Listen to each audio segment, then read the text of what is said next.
नमस्कार। अब कहानी सिद्धाश्रम की। तो राम जी को अस्त्र शस्त्र सभी दिव्यास्त्र जो है वो विश्वामित्र जी से प्राप्त हो गया है। अब वो आगे की यात्रा पर जाते हैं। जब वो जा रहे होते हैं तो रास्ते में एक बहुत ही सघन प्रदेश को देखते हैं जहाँ पे बहुत सारे वृक्ष होते हैं, हिरण का झुंड होता है और चिड़ियों की चहचहाने की आवाज़ होती है। तो रामचंद्र जी अपने स्वभाव की जिज्ञासावश वो पूछते हैं विश्वामित्र जी से कि ये कौन सा प्रदेश है जहाँ से इतना सुंदर लग रहा है ये प्रदेश, ये कौन सा प्रदेश है। तो विश्वामित्र जी कहते हैं कि वो दूर से देख रहे हैं उस प्रदेश को, उस आश्रम को, और कहते हैं कि ये जो यहाँ पर इस प्रदेश में जो आश्रम है इसे सिद्धाश्रम कहा जाता है और ये सिद्धाश्रम के नाम से विख्यात है क्योंकि विष्णु जी ने यहाँ युगों तक तपस्या किया था और इसके बाद उन्हें सिद्धि भी मिली थी। तो इसीलिए इस आश्रम की जो ख्याति है वो सिद्धाश्रम के नाम से इसे जाना जाता है। इसके पीछे की कहानी को भी बताते हैं कि होता यह है कि राजा बलि बहुत शक्तिशाली राजा हो जाते हैं और वह देवताओं से उनके राज्य को भी छीन लेते हैं और उसके बाद वो इतने ज़्यादा शक्तिशाली हो जाते हैं और पूरे पूरे विश्व में विख्यात हो जाते हैं कि देवतागण भी अब चिंतित हो जाते हैं कि अब इनको परास्त करने के लिए, अपना प्रदेश को वापस लाने के लिए क्या करना चाहिए। तो होता यह है कि राजा बलि यज्ञ का आयोजन कर रहे होते हैं, परंतु इस यज्ञ में जो भी याचक उनके पास जाता है वह उसे जो भी मांग रहा है वो दान में दे रहे हैं। तो देवता, जो समस्त देवता लोग होते हैं, वो एक तरह से एक योजना बनाते, एक प्लानिंग करते हैं कि ये अब इस मौके का फ़ायदा उठाना चाहिए। एक यदि यदि विष्णु जी को जाकर वो कहते हैं कि विष्णु जी अवतार लेकर जाएं और इसमें कुछ माया करें तो देवताओं का जो प्रदेश है वो राजा बलि से वापस ला सकते हैं।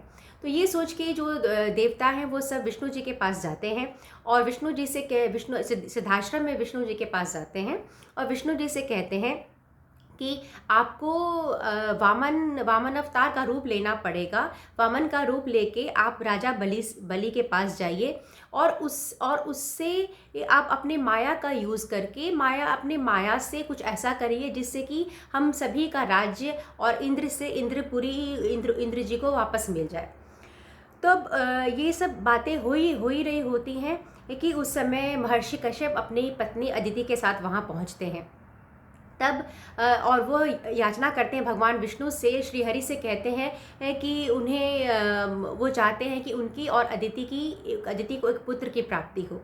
तो ऐसा होता है कि इधर महर्षि कश्यप और अदिति पुत्र की प्राप्ति के लिए याचना करते हैं और इधर देवता भी विष्णु जी से यही कह रहे होते हैं कि आप अवतार लेकर किसी के गर्भ से प्रकट होइए और ये इस प्रॉब्लम का सॉल्यूशन करिए।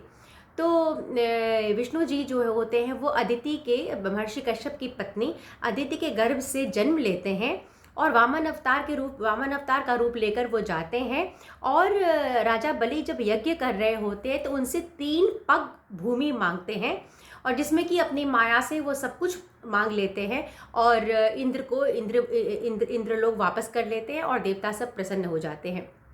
तो इस आश्रम में क्या हुआ था, इस आश्रम में विष्णु जी को सिद्धि प्राप्त हुई थी और इस आश्रम से इतना बड़ा जो एक योजना किया था देवताओं ने राजा बलि से वापस से अपने राज्य को वापस लेने का, वह सब पूरा हुआ। इसीलिए इसकी प्रसिद्धि जो है वो सिद्धाश्रम के रूप में है। और चूँकि विश्वामित्र जी कहते हैं कि मैं भी अपनी तपस्या के लिए इसी आश्रम का उपयोग करता हूँ क्योंकि मुझे भी वामन अवतार पर, विष्णु जी पर पूरा भरोसा है। तो ये कहानी चल रहा होता है। फिर ये रामचंद्र जी, लक्ष्मण और विश्वामित्र जी उस आश्रम में पहुंचते हैं।